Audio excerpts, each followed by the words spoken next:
Hello everyone and welcome to Tabor Talk. I'm your host, Michael Tabor, and it's raining. I'm sort of bundled up, but it's not really that cold. I'm working out, of course, and a little bit sweaty, but I don't want to get sick. So, getting right into this. Another little short video recording on God, theology perhaps, religion, not so much religion, but God. Now, let me just, in a nutshell, I've talked about this in several of my videos, okay? So I am a universalist. What does that mean? Universalist is that I believe in God, but I don't identify with any one specific religion, if you will. I grab, sort of take universal themes, and then sort of come up taking not necessarily just the best, but things that resonate with me. So, the major religions like let's even here the Western, the Abrahamic monotheistic religions, Christianity, Judaism, Islam. The Eastern religions really resonate with me, such, Buddhism and Taoism, Hinduism, even Confucianism, and certainly I draw even from the primal traditions, Native American faiths, and even a little bit with AI, artificial intelligence, which is kind of the techie kind of atheist sort of, and I've had an NDE and all that, whatever. So I believe in God. I really do. Now, am I 100% certain? No, nobody is. Nobody's 100%, right? Nothing's 100%. Even the laws of physics, right? Gravity. Like if I drop this pen, I'm pretty damn sure that the pen's going to drop and fall in my lap. Although I'm not 100%. I could perhaps drop this and it could go, ooh, but I doubt it, right? I'm 99.9999999%, all right?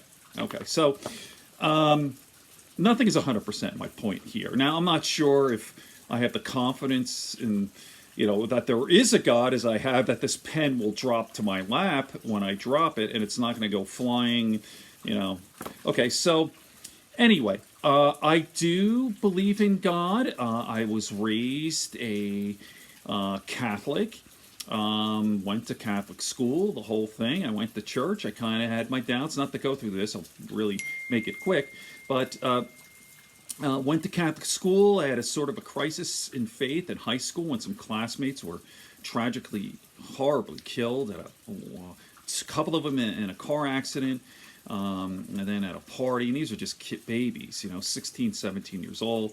And and then I started reading heavy stuff, and I was I was gravitating more towards the Eastern stuff, but still, I guess for decades, 2-3 decades, from 20 to 50, really, agnostic, didn't know, open to everything, but really leaning more towards, well, agnosticism, but really atheist, leaning more towards there is no God. If I really gun to my head, what happens when you're dead? Nothing. Food for worms, right? So that's what I felt until 2014, right? So I talked about this at length. Late August 2014, I fell from an embankment, I broke my back, was rushed to the hospital, and I died. I died and I had an NDE, near-death experience. So I was clinically dead for a time, and I had an experience. I saw something, and I was totally shocked. But this is not what this video is about, okay? I'm going to get right into this. I believe in God. And then I'll hear my atheist friends who will say, well, Mike, you're such a logical, scientific-minded guy, you're not a woo-woo dude, you're so logical, how do you make sense of this? And I'll say, well, number one, what about my NDE? And they'll say, well, Mike, there was just your brain, there was like a meltdown, it's just your brain and neurotransmitters and all that. Okay, I know the rap, what the atheists and the skeptics will say. Okay, so answer this, Mr. Skeptic, Mr. Atheist, okay?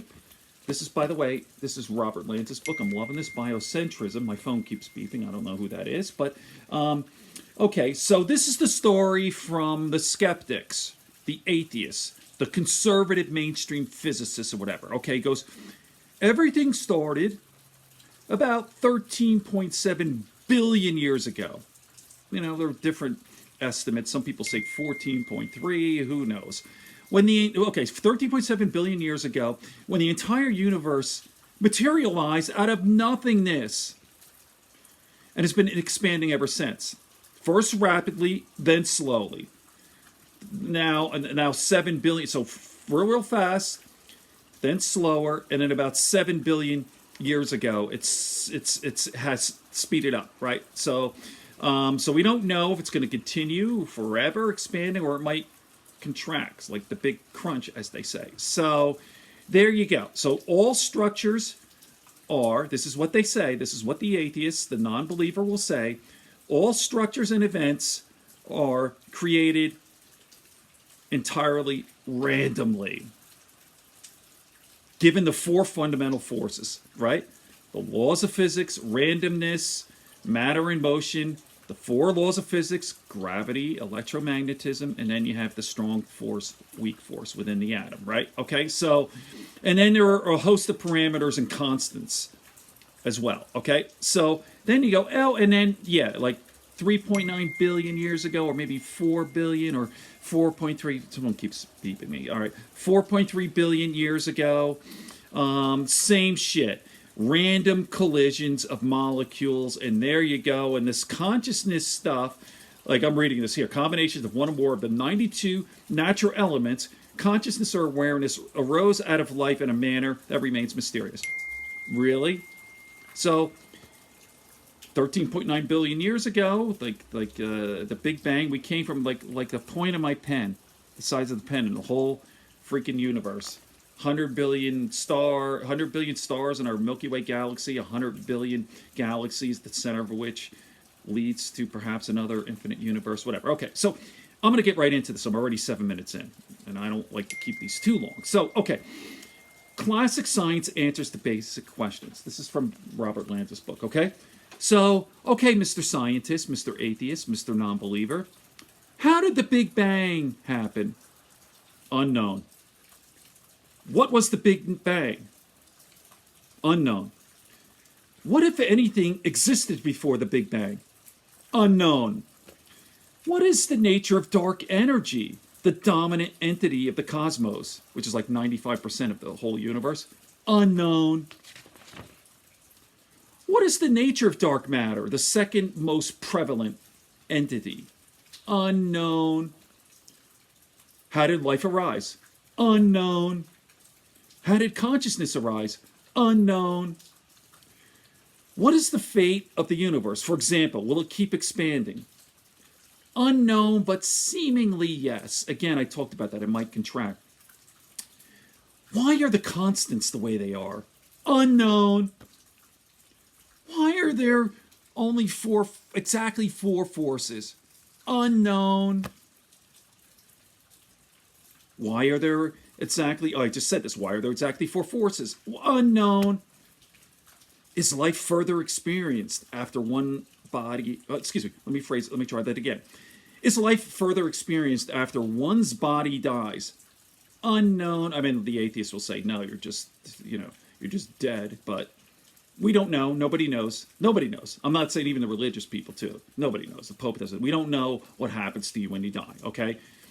Which book provides the best answers? There is no single one book. Okay, so there you go. All these unknowns, right? Let me just to repeat. We don't know. We don't know what the Big Bang was. What existed before the Big Bang? What's dark energy? What's dark matter? How did life arise? How did consciousness arise? What is the nature of consciousness? What is the fate of the universe? Is it expanding? Is it going to contract? Why are the constants the way they are? Why are there exactly four forces? Is life further experienced after one's body dies? Which book provides the best answer? So there you go. We don't know. So you're telling me you're oh, okay. So there is a God. I am convinced. I'm 99.999%, not 100. Like nothing's 100%. Okay. There is a God.